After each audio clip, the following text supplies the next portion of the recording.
Perfect, I told my daughter-in-law, Tiffany, when she announced that 25 members of her family were coming to spend Christmas at my house.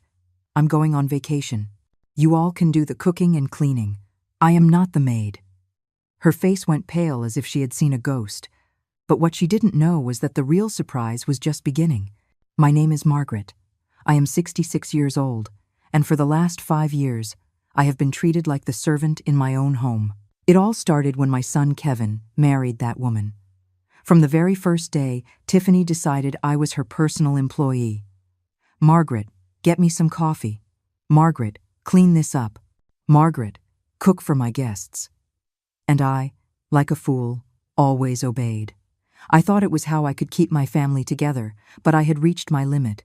That Tuesday in December, Tiffany swept into my kitchen as she always did, without knocking, with that fake smile I despised. She was wearing a ridiculously expensive red dress, undoubtedly paid for with my son's money. Her heels clicked against my ceramic tile like little hammers on my last nerve. "Margaret," she said in that condescending tone she reserved for me, "I have marvelous news. My entire family is coming to spend Christmas here. It's only 25 people, only 25 people." As if that were a small number, as if I were a machine designed for cooking and cleaning. I saw the malice glinting in her eyes as she continued with her master plan. She settled into my kitchen chair, crossed her legs, and began to list them off as if reading a grocery list. "I've already spoken with my sister, Valeria, my cousin Evelyn, my brother-in-law Marco, my uncle Alejandro. Everyone is coming. My nieces and nephews will be here, my second cousins, Valeria's kids. It's going to be a perfect Christmas." She took a dramatic pause, expecting my usual panicked reaction. "Of course, you'll handle everything. The food, the cleaning, serving the tables." Her words hit me like slaps. I remembered all the times I had prepared dinners for her friends while she took the credit. All the times I had cleaned up after her parties while she slept until noon. All the times I had been made invisible in my own house. "We'll need 3 turkeys, at least," she continued, ignoring my silence. "And that chocolate silk pie you make too. Oh, and you'll have to decorate the entire house. I want it to look perfect for the Instagram photos." She waited for my typical, "Yes, Tiffany." But this time was different. This time, something inside me had shattered for good. I looked her directly in the eye with a calm that surprised even me. "Perfect," I repeated, watching her smile begin to falter. "It will be a perfect Christmas for you all because I won't be here." The silence that followed was deafening. Tiffany blinked several times as if she hadn't heard correctly. Her mouth opened slightly, but no words came out. The clicking of her heels stopped abruptly. "What do you mean? You won't be here?" She finally managed to articulate, her voice trembling slightly. She sat up straighter in the chair, her perfect posture beginning to crumble. "Exactly what you heard. I'm going on vacation. You all can cook, clean, and serve yourselves. I am not your employee." I watched the color drain completely from her face. Her hands began to shake. The coffee cup she was holding clinked against its saucer. For the first time in 5 years, Tiffany was speechless.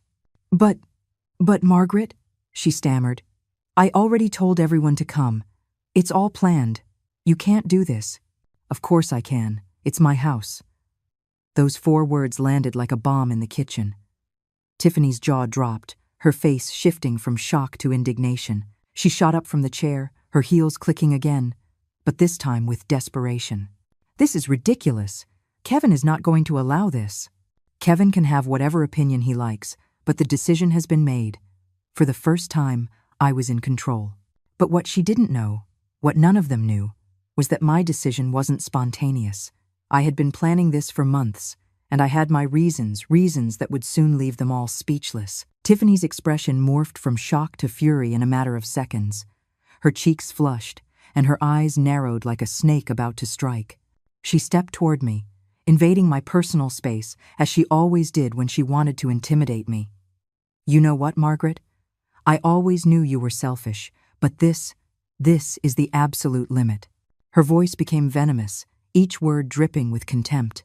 "My family is coming from far away, some from out of the country, and you're going to ruin their Christmas over a whim? A whim. 5 years of mistreatment, humiliation, and emotional abuse, and she called it a whim. I felt rage rise in my chest, but I remained serene. I had learned to control my emotions after so much time as her victim. "That's not my problem," I replied with a calm that unnerved her even more. "You should have consulted me before inviting 25 people to my house." "Our house!" she shrieked, losing her composure completely. "Kevin is your son. This house will be ours one day." There it was, the truth that had always hovered in the air but had never been spoken aloud. Tiffany didn't see me as family. She saw me as a temporary obstacle before she inherited everything I had built with years of hard work and sacrifice. "Interesting perspective," I murmured, watching her pupils dilate with panic as she realized what she had revealed. "Very interesting." At that moment, I heard keys in the front door. Kevin was home from work. Tiffany ran to him like a child tattling to her father, her heels clattering with desperate urgency. "Kevin! Kevin, your mother has gone insane. She says she won't help with Christmas. She says she's going on vacation and leaving us alone with my entire family." I heard their muffled voices from the living room. Tiffany spoke in a rush, her tone sharp and dramatic. Kevin murmured responses I couldn't make out. After a few minutes, their footsteps approached the kitchen. My son appeared in the doorway, his suit wrinkled after a day at the office, his face tired but annoyed. Behind him, Tiffany followed like a shadow, arms crossed and a triumphant expression on her face. She clearly expected him to put me in my place. "Mom," Kevin began in that patronizing tone he had adopted since his marriage. "Tiffany told me about your decision. Don't you think you're being a little dramatic?" Dramatic. My own son was calling me dramatic for refusing to be his wife's servant. I felt something cold and hard settle in my stomach.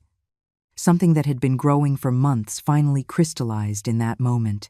"No, Kevin, I'm not being dramatic. I'm being clear."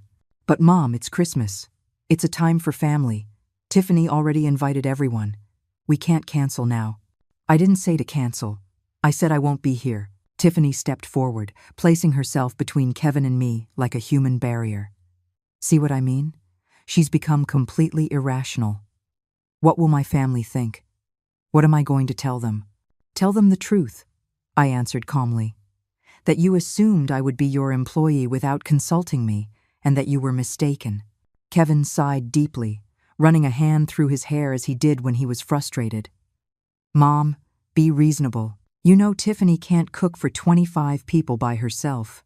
And why not? I've cooked for her parties for years. It's time she learned." "But I work," Tiffany protested. "I can't take days off to cook. My career is important." Her career. A part-time position at a boutique she had probably gotten through Kevin's connections. But of course, her career was more important than my time, my energy, my dignity. "Then hire a caterer," I suggested with a sweet smile. "There are many excellent options in the city." "Catering costs a fortune," Kevin exclaimed. "Why spend thousands of dollars when you can?" He stopped abruptly, realizing what he was about to say. "When I can do it for free," I finished for him. "Like always. Like the employee you think I am." The silence stretched between us like a widening crack. Tiffany and Kevin exchanged nervous glances. I could see the wheels turning in their heads, trying to find a way to manipulate me into giving in. "Look, Mom," Kevin said finally, adopting a softer tone. "I know you've been a bit sensitive lately. Maybe you're going through some hormonal changes." Hormonal changes. Seriously. He was reducing me to a hysterical, menopausal woman. The fury I had been containing began to boil beneath the surface, but I managed to keep my voice steady. "There is nothing hormonal about this, Kevin. This is about one very clear thing: respect, and for 5 years, neither you nor your wife has shown me any." "That's not true," Tiffany protested. "We've always treated you well. You're part of the family. The part of the family that serves, cleans, and cooks while you two have fun. The part of the family that is never consulted, but is always expected to obey." Kevin came closer, placing a hand on my shoulder as he used to do as a boy when he wanted something. But he was no longer the sweet child I had raised. He was a man who had chosen his wife over his mother in every conflict for the past 5 years. "All right, Mom. I understand you're upset. But think about it. It's just 1 week. After Christmas, everything goes back to normal. Normal. They're normal, where I was invisible except when they needed me, where my feelings didn't matter as long as their life was comfortable, where my house had ceased to be my sanctuary and had become their personal hotel. No, Kevin, things are not going back to normal. Because I'm leaving tomorrow. They both froze. Tiffany was the first to react, her voice rising an octave. Tomorrow?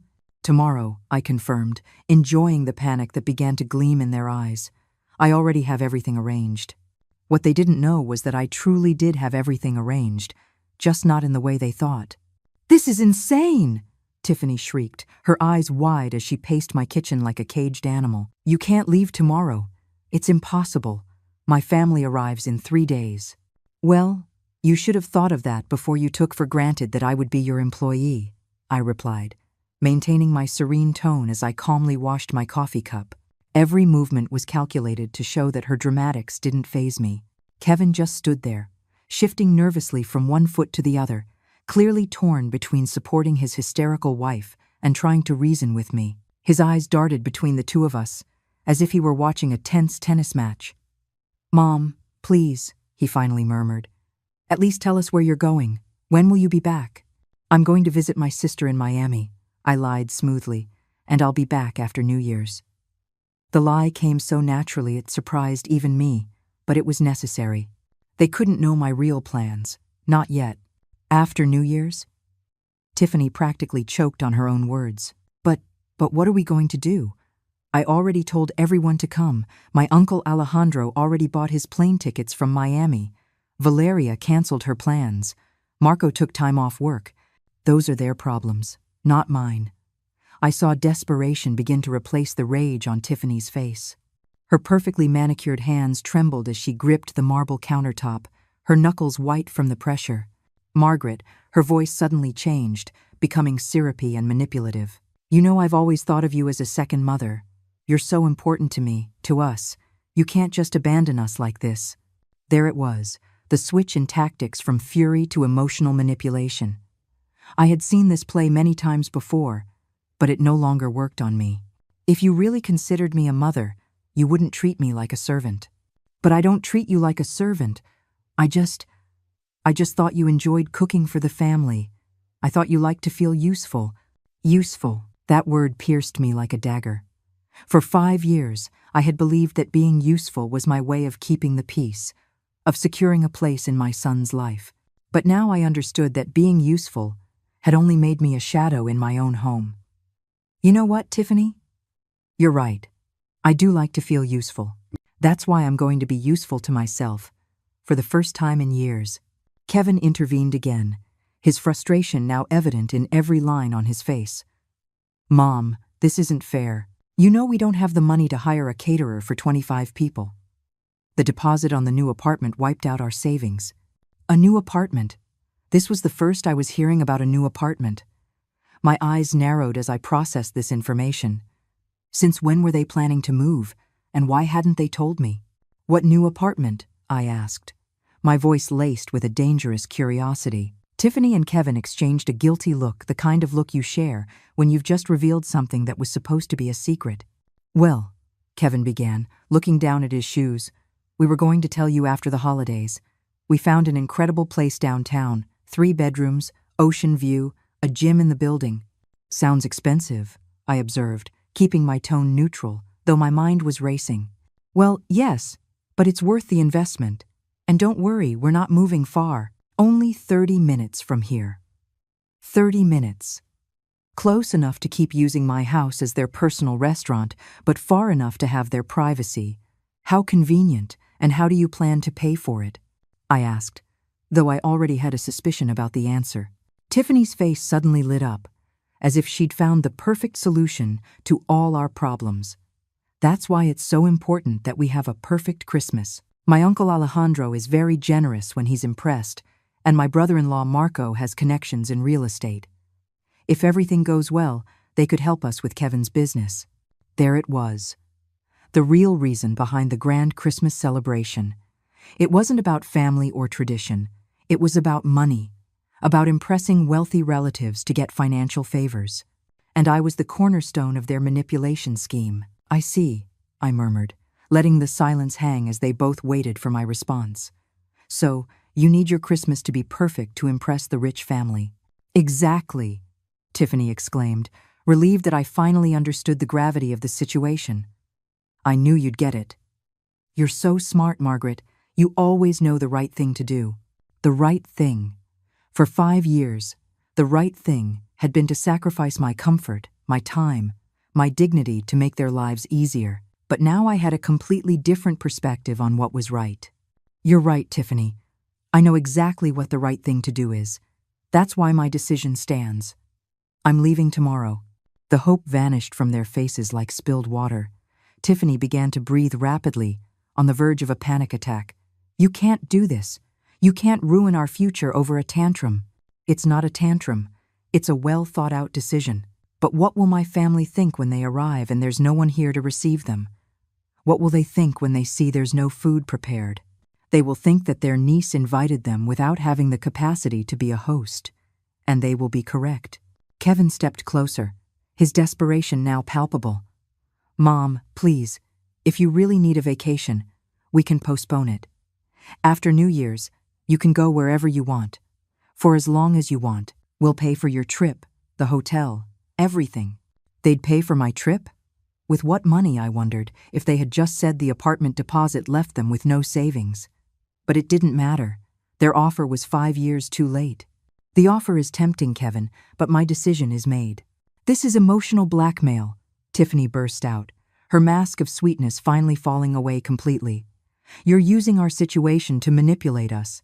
Emotional blackmail. The words hung in the air like an unwitting confession. Because if I was engaging in emotional blackmail by refusing to be their free employee, what had they been doing for 5 years? You know what emotional blackmail is, Tiffany? It's making me feel guilty every time I don't want to cook for your friends. It's telling me that a good mother-in-law always puts the family first when I refuse to clean up after your parties. It's assuming my plans don't matter because I'm retired and have nothing better to do. Every word was a bullet that hit its mark.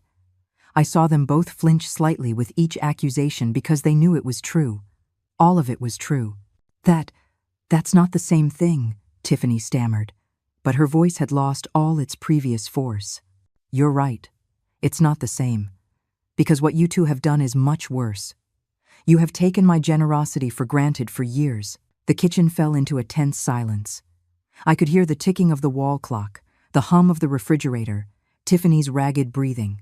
But what I could hear most clearly was the sound of my own approaching freedom. Because tomorrow, everything would change, and they had no idea just how much.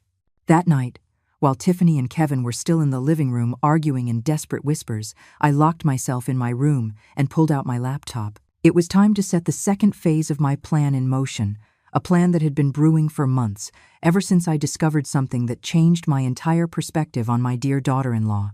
3 months earlier, while foolishly cleaning Kevin's home office, I had found a forgotten folder among his papers, filled with bank statements, printed emails, and legal documents.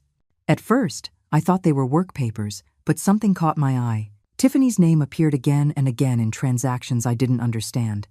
That night, after they went to sleep, I returned to the office and reviewed everything meticulously. What I found chilled me to the bone. Tiffany had been spending money they didn't have. A lot of money. Credit cards in Kevin's name that he knew nothing about. Personal loans using the house as collateral, and compulsive shopping sprees at luxury stores that added up to over $50,000 in debt. But that wasn't all. I also found emails where Tiffany discussed with her friends how to manage Kevin so he wouldn't discover her spending, how to keep him distracted while she kept shopping. And most chilling of all, a message thread where she planned to convince him to sell the house to invest in their future together. My house. The house I had lived in for 30 years. The house I had paid for with my work, my savings, my sacrifices. Tiffany wanted Kevin to sell it to pay off her compulsive shopping debts. That night, I couldn't sleep. I stayed awake until dawn, processing the betrayal, the manipulation, the deceit. But along with the devastation, something else began to grow. A cold, calculated determination to protect myself. The next day, I began my own silent investigation. I hired a private detective, a discreet man my lawyer had recommended years ago. I asked him to track all of Tiffany's financial activities. What we discovered was even worse than I had imagined. Not only was she a compulsive spender, but she had also been lying about her job. Her important career at the boutique was part-time, and she was barely making minimum wage, but she had been telling Kevin she earned 3 times that amount. Where did the extra money for her personal expenses come from? The secret credit cards, of course. And there was more. Tiffany had been telling her relatives that we were much wealthier than we actually were. She had told them that Kevin had a thriving business, that I had a considerable fortune, that our house was worth twice its actual price. All lies to maintain her image as a successful, well-married woman. Now, as I looked at my laptop screen in the quiet darkness of my room, I smiled for the first time in months. Because I had taken steps they couldn't even imagine. First, I had moved all my savings to a new account at a different bank, an account Kevin knew nothing about and would never have access to. Then, I had consulted with my lawyer about how to protect the house's deed. It turned out there were very effective legal ways to ensure no one could force me to sell it. But my masterstroke had been to contact Tiffany's family directly. Not all of them, just the ones who really mattered. Her uncle Alejandro, the successful businessman from Miami, her brother-in-law Marco, the real estate agent who was supposedly going to help them, and her sister Valeria, who worked in finance and had an impeccable reputation. I had sent them very polite emails, introducing myself as Tiffany's concerned mother-in-law. I told them I was worried about the young couple's delicate financial situation and wanted to ask their advice on how to help. Of course, I had accidentally attached some of the most alarming bank statements I had found. The responses were immediate. Alejandro was furious at being deceived about Tiffany's real situation. Marco immediately canceled any plans for financial assistance. Valeria was so angry she threatened to come personally to sort out her younger sister's life. But the best part was that none of them had said anything to Tiffany yet. They were waiting for the Christmas gathering to confront her in person. A gathering that would now be missing the host they expected, the food they were promised, and the festive atmosphere Tiffany had painted in her lies. My phone vibrated with a text message. It was from Alejandro. "Mrs. Margaret, after reviewing the documents you sent, my family and I have decided to arrive a day earlier than planned. We want to speak with Tiffany about some important matters before the celebration. Would it be possible for you to receive us on the morning of the 23rd?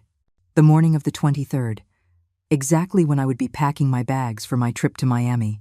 What a perfect coincidence," I replied quickly. "Of course, Alejandro. It will be a pleasure to have you. However, I must inform you that I will be leaving for a trip that same day, so Tiffany and Kevin will be your hosts." His response came in seconds. "Perfect. That will be exactly what we need." I closed the laptop and lay back in bed, smiling in the dark. For 5 years, I had been the silent victim, the submissive mother-in-law, the free employee. But all that time, I had been observing, learning, understanding how my in-laws really worked. Tiffany thought she was so smart, so manipulative, so clever. But she had gravely underestimated the older woman who cleaned up her messes. She had assumed my age and my apparent meekness meant I was helpless. Tomorrow morning, while she was still asleep, I would be packing my bags. Not for Miami, as I had told them. My real destination was a luxury hotel just an hour away, where I had booked a suite with an ocean view for the next 2 weeks. From there, I would have a front-row seat to the collapse of the little kingdom of lies Tiffany had built.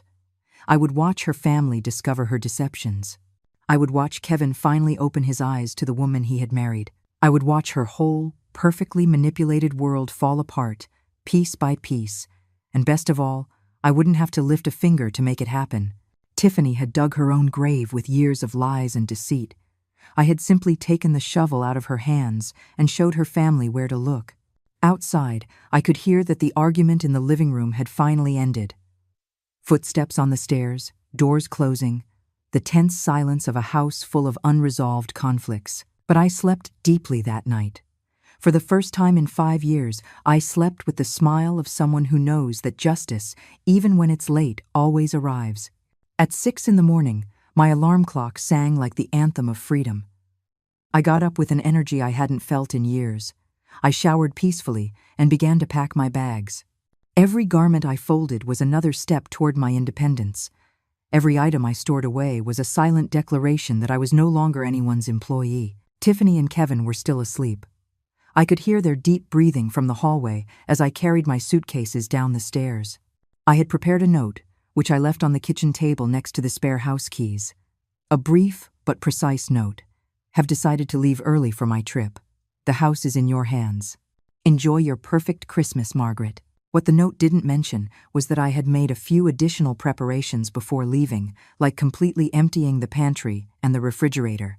After all, if they were going to host 25 people, they needed to learn to be responsible for buying food. I had also locked away all my good china, my elegant tablecloths, and my Christmas decorations in my bedroom. If they wanted to impress the rich family, they would have to get their own supplies. But my final touch had been to cancel the cleaning service that came twice a week, a service that I paid for, but for which Tiffany always took the credit for having a perfectly kept house. Starting today, she could experience what it really meant to keep a house clean on her own. The taxi arrived promptly at 7 in the morning. As the driver loaded my bags, I took one last look at the house where I had lived for 3 decades. A house that had been my sanctuary, then my prison, and now would once again be my fortress.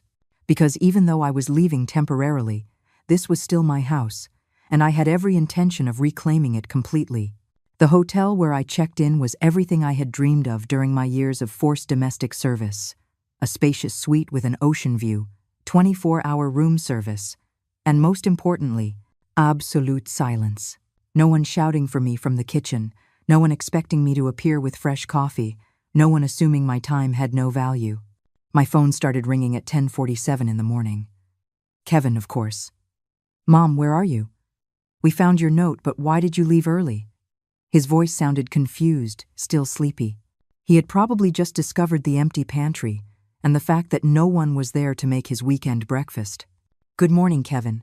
I decided there was no point in prolonging the inevitable. You two have a lot to do to prepare, and I am very much looking forward to some rest. But Mom, this is so sudden. Tiffany is, well, she's pretty upset." Upset. What a diplomatic way to say she was having a full-blown panic attack at the realization that she would actually have to take charge of her own life. I'm sure she'll manage perfectly. After all, she's a very capable woman. There was a long pause. I could hear voices in the background, Tiffany speaking in a rapid, hysterical tone. "Could you at least tell us where you are? In case of an emergency, I am safe and in a good place. That's all you need to know. Mom, please. I know you're angry, but this is extreme. Tiffany's family arrives in 2 days, and we don't know how." "Kevin," I interrupted him firmly. "You are 32 years old. Tiffany is 29. You are fully functional adults. I am certain you can solve your own problems without relying on a 66-year-old woman." Another pause. This one longer. "Fine," he finally sighed. "But promise me you'll be okay. And when are you coming back?" "I'll be back when I'm ready. Enjoy your Christmas." I hung up before he could insist further. I immediately put my phone on silent mode. I knew the next few hours would be a constant bombardment of desperate calls and messages, but I had waited 5 years for this moment of peace. I wasn't going to let them ruin it. I ordered lobster thermidor from room service, something I would never have cooked for myself because it would have seemed too extravagant by the standards of austerity Tiffany had imposed in my own home. As I ate slowly, savoring every bite, my phone blinked constantly with silenced notifications. The best part was yet to come, because tomorrow morning, exactly as I had calculated, Tiffany's family would begin to arrive. They would not find the perfect Christmas she had promised them. Instead, they would find the raw reality of who the woman who had been living on lies for years truly was. At 3 in the afternoon, I finally checked my messages. There were 17 missed calls from Kevin, 31 from Tiffany, and an avalanche of texts escalating from confusion to pleading to outrage. But the message I was really interested in had arrived from Alejandro at noon. "Mrs. Margaret, my family and I will arrive tomorrow at 8 in the morning as agreed. We look forward to meeting you personally and having that important conversation with Tiffany. Thank you for your hospitality." Hospitality. If only he knew that by 8 o'clock tomorrow, the only hospitality they would find would be Tiffany trying to explain why the house was empty, why there was no food, and why the generous mother-in-law she had boasted so much about had mysteriously disappeared. I replied to Alejandro, "I regret to inform you that I had to move up my trip due to unexpected family commitments. Tiffany and Kevin will be delighted to host you. I'm sure you will have much to talk about." His response was immediate. "I understand perfectly. In fact, this might be for the best.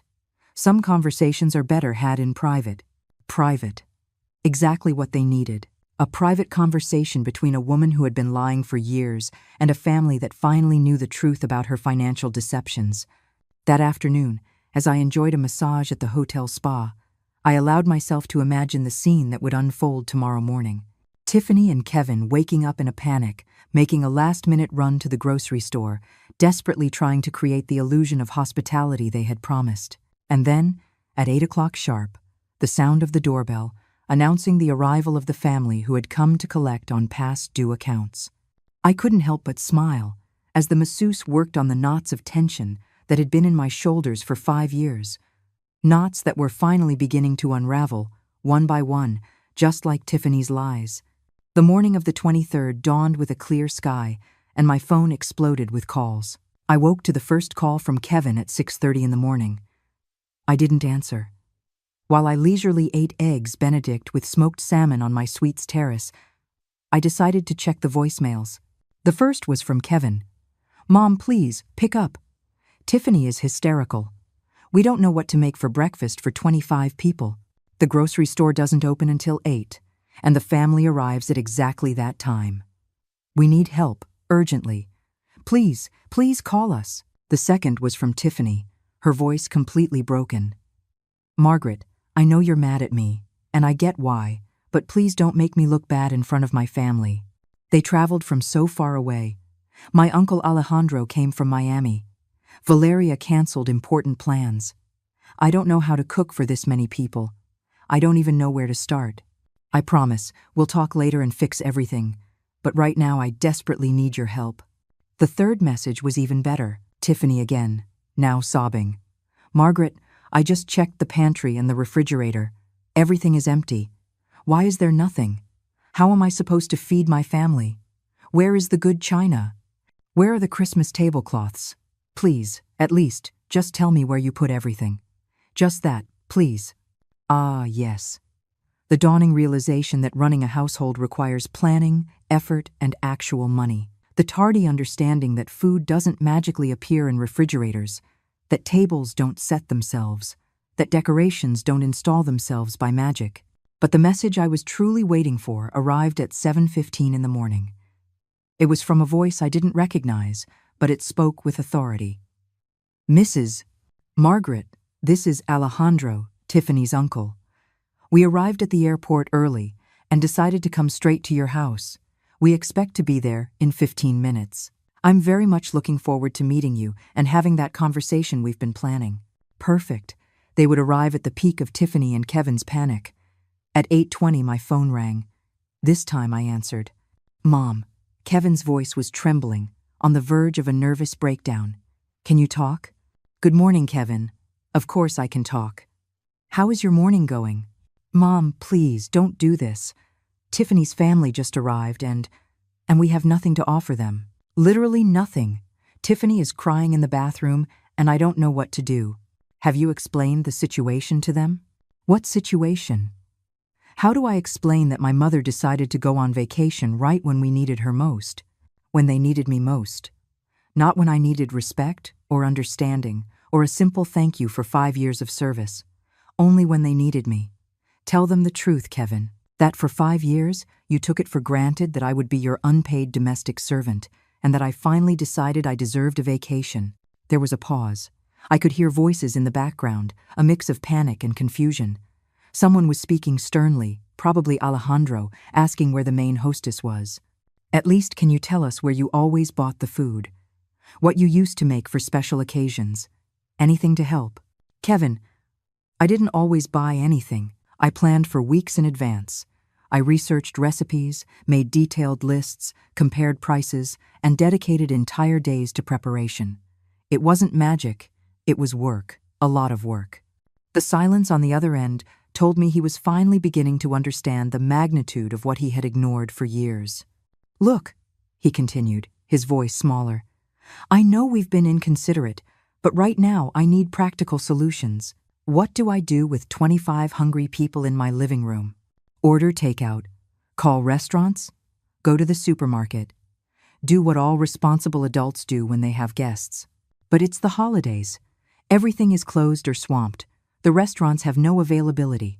Then maybe you should have thought of that before you invited 25 people without consulting the person you expected to do all the work. I heard a new voice in the background, a serious tone.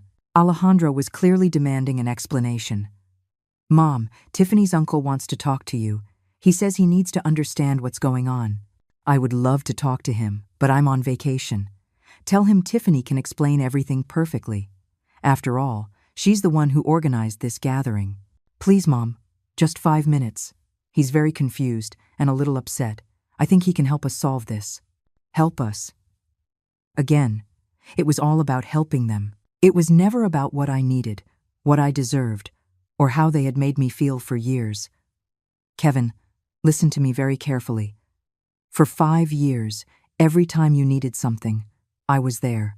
Every time Tiffany wanted to impress someone, I did the work. Every time you had problems, I was the solution. Today, for the first time in half a decade, you have to solve your own problems. And that is not my responsibility. But it's my family, he finally shouted, losing his composure. I heard Alejandro's clear voice in the background. Young man, I need to understand what kind of family gathering you organize. Where is the woman of the house? Where is the grandmother who invited them? Alejandro had clearly understood from his conversations with Tiffany that I was the matriarch who organized these events, the main hostess, the person responsible for the family's hospitality. And now there was no one. Just 2 confused adults finally facing the consequences of their own choices. Mom, please, at least talk to him. Explain that there's been a misunderstanding. There is no misunderstanding, Kevin. There is a reality that you refused to see for years. And that reality is that without mutual respect, there is no functional family. I hung up. This time, I turned the phone off completely. It was time for the next phase.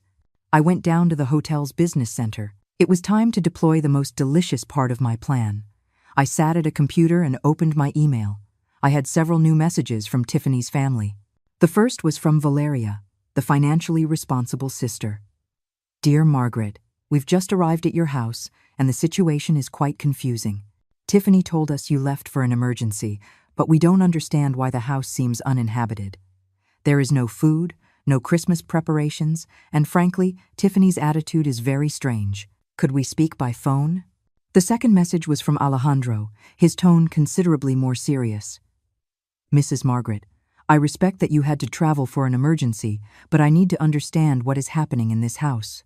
Tiffany cannot coherently explain why the food she promised is not here, why there are no Christmas decorations, or even why she did not know you would be gone. This does not align at all with the family picture she painted for us. Please contact me urgently. Perfect. It was exactly the opening I had been waiting for. I replied to both emails with a carefully constructed message. Dear Alejandro and Valeria, I deeply apologize for the confusion. I was forced to move up my trip due to circumstances I would rather not discuss over email. However, I believe it is important for you to understand Tiffany and Kevin's true situation before continuing with any Christmas plans. The documents I previously sent you reflect only part of the financial reality. If you truly wish to help Tiffany, I suggest you have a very frank conversation with her about her spending habits and her unrealistic expectations regarding family support. Sincerely, Margaret. I sent the message and waited. I didn't have to wait long. 20 minutes later, my hotel room phone rang. It was the front desk. Ma'am, you have a long-distance call. A Mr. Alejandro says it's urgent. Put him through, please. Alejandro's voice was tense, but controlled. Mrs. Margaret, thank you for taking my call. I need to ask you some direct questions about my niece. Of course, Alejandro. I'm all ears. First, is it true that Tiffany has been asking you to cook and clean for all her family gatherings? That is correct. For the last 5 years, every time you have visited or she has had guests, I have handled all the preparations. And when she told us about the elaborate dinners and perfect events, was she organizing them? or were you? I planned everything from scratch. Tiffany took the credit. There was a long pause. I could hear voices in the background, clearly Alejandro arguing with someone. Second question. The financial statements you sent us, are they real? Completely real. I obtained them directly from my son's personal files. And Tiffany knows you discovered her debts? Number. Until today. She had no idea that I knew about her secret spending or her lies about her income. I see. His voice had turned to ice. One more question. Why did you decide to leave at this exact moment? Because I grew tired of being treated like a domestic servant in my own house. Tiffany assumed I would cook for 25 people without even asking if I was available or willing.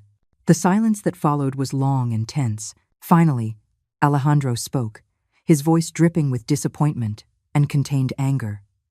Mrs. Margaret, my family owes you an apology. Tiffany has been lying to us for years. She painted a picture of you as a prosperous family where she was the perfect organizer. She asked us for financial help to expand Kevin's business, when apparently the money was to pay off her compulsive shopping debts. I'm afraid so, and we, like fools, were ready to help because we believed she had proven herself to be responsible and successful, when in reality, you have been the one keeping everything running while she took the credit. Well, now we know. And let me tell you, my family does not tolerate this kind of deceit. Tiffany is going to have some very serious explaining to do. Alejandro, if I may suggest something? Please. I think it would be beneficial for Tiffany to face the natural consequences of her decisions. She has lived in a bubble of privilege where others solved her problems. Perhaps it's time for her to learn to be truly independent. I completely agree. In fact, I have some news for her that is going to change her perspective drastically. The supposed financial support she was expecting from the family for her husband's business, well, that was entirely dependent on her demonstrating fiscal responsibility and transparency. After seeing these documents and the current situation, I can assure you there will be no support. My smile widened. I understand. But there's more. My brother-in-law Marco, who was going to help them with real estate connections, is also very upset. Apparently, Tiffany had asked him to evaluate some properties for investment, including the house where you live. Did you know about this? This was new. I hadn't known Tiffany had gone so far as to ask Marco to evaluate my house for a sale. No, I did not know that. Well, Marco is furious.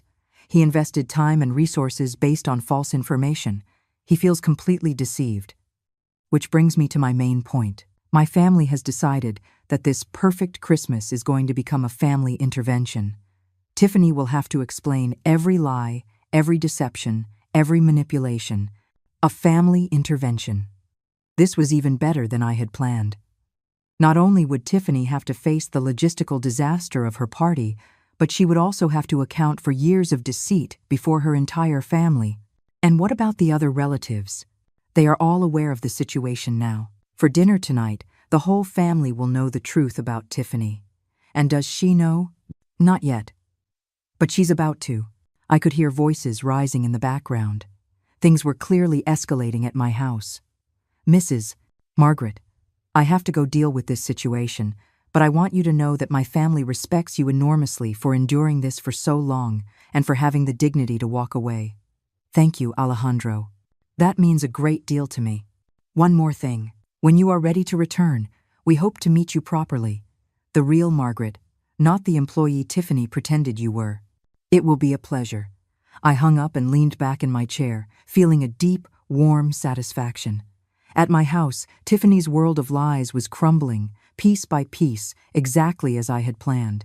That evening, I hired a discreet car service to take me for a drive through my neighborhood, just to observe from a safe distance. The scene I found surpassed my wildest expectations. There were several rental cars parked haphazardly, and multiple grocery bags were scattered on the front porch, clearly abandoned mid-crisis. It was like watching a telenovela in real time, only 1,000 times more satisfying. My phone vibrated. It was a text from Valeria. Mrs. Margaret, could you call me? I need to ask about additional documents. I called immediately. Mrs. Margaret, she said, her voice tense. I'm reviewing my sister's financial situation, and it's worse than we thought. I just discovered she has been using Kevin's name and credit information to open accounts he doesn't know about. This could be considered identity fraud. This was new information. Does Kevin know? We just told him an hour ago. He's in shock. He keeps saying it must be a misunderstanding. Valeria, I have to ask something delicate. Did you know Tiffany told our family that you were considering making her the beneficiary of your will? The question hit me like a lightning bolt. What? Yes. She told us you were planning to leave her the house and a significant part of your savings. She used that as collateral for some of the loans she took out from family. The betrayal was even deeper than I had imagined. Valeria, I can assure you that is completely false. My will does not include Tiffany as a beneficiary of anything. I imagined so. But she used that story to borrow over $20,000 from some of our cousins in the States. $20,000 in debt that I was supposedly going to cover with my death. It was so twisted, so maliciously calculated. How is Tiffany reacting to all this? I asked. There was a long pause. She's in complete denial. She keeps insisting it's all a misunderstanding, that you're being vengeful because you felt left out of the Christmas plans. Of course, even when confronted with irrefutable evidence, Tiffany was still trying to play the victim. And the Christmas celebration? Valeria laughed bitterly. What Christmas? Tiffany ordered pizza for 25 people because she didn't know how to cook anything else. We're eating off paper towels because she can't find the good plates. Instead of celebrating, we're having the most intense family showdown of our lives. Pizza for 25. The irony was delicious. What do you plan to do now? I asked. Some of us are leaving tomorrow. This isn't the family reunion we expected, but a few of us are staying to make sure she understands the consequences of her actions. All family loans are being called in immediately. The financial support for Kevin's business is gone, and we will be informing other family members to protect them from future manipulations. It was poetic justice. And Kevin? That's the saddest part. I think he truly knew nothing about her lies. He's devastated. My poor son. But I also knew this was the only way he would ever open his eyes. Valeria, there's one more thing you should know. When I return home, and I will return soon, I will be making some significant changes. Tiffany will no longer have free access to my house. There will be new rules, new boundaries, and new consequences for disrespect. That sounds perfect. It's time she learned to live in the real world. I hung up and asked the driver to take me back to the hotel. Tomorrow would be my triumphant return. The morning of December 24th dawned cold but bright. I packed my bags calmly and prepared for the final confrontation. Before leaving the hotel, I called my lawyer, Robert. I'm Margaret. Are all the documents we discussed ready? Perfectly ready, Margaret. The changes to the will are notarized, the amendment to the house deed is registered, and the new residency agreements are ready for your signature. Perfect. I'll see you in an hour at my house. Are you sure you want to do this on Christmas Eve? Robert, there is no more perfect time. It's time my family learned the true meaning of gratitude. The taxi dropped me off at 10 in the morning. I opened the door with my key, and the house fell silent. Margaret. Kevin's voice was incredulous, almost hopeful. Yes, I'm back. He appeared first, with deep dark circles under his eyes. Behind him came Tiffany, a version I had never seen before, no makeup, wrinkled clothes, eyes swollen from crying. Then came the rest of her family. Alejandro, stern and imposing. Valeria, holding a folder of documents. Marco and Evelyn, their faces etched with disappointment. Mrs. Margaret, Alejandro said, extending a hand respectfully. It is an honor to finally meet you. We are deeply sorry to have met under these circumstances. The honor is mine, Alejandro. And don't worry. Sometimes the truth needs to come out dramatically. Just then, the doorbell rang. It was Robert, my lawyer. Robert, thank you for coming. I believe we're all ready for the conversation we've been postponing for years. Robert entered, his presence immediately adding a legal weight to the room. Good morning, he said professionally. I am Robert Miller, Mrs. Margaret's attorney.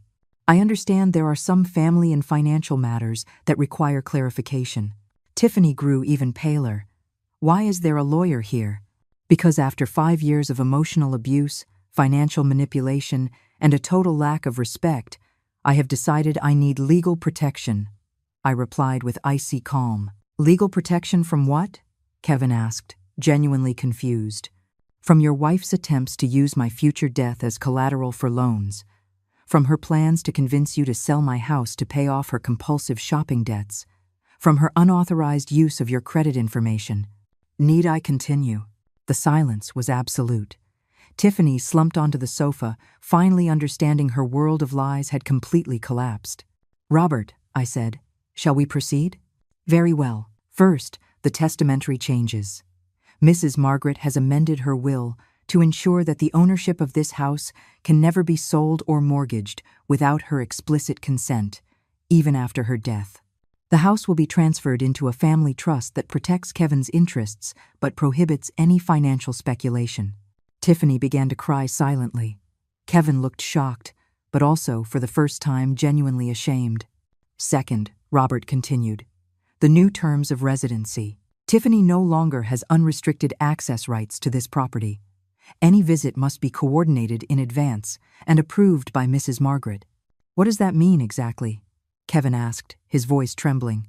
It means your wife can no longer walk into my house whenever she pleases, give orders about my food and my time, or assume I will be her domestic servant. Mom, I never knew that she…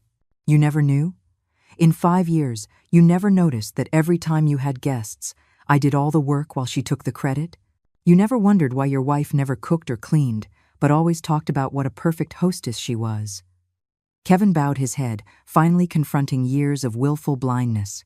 Alejandro approached Tiffany, his voice heavy with paternal disappointment. Tiffany, our family gave you opportunities, trust, and support based on lies.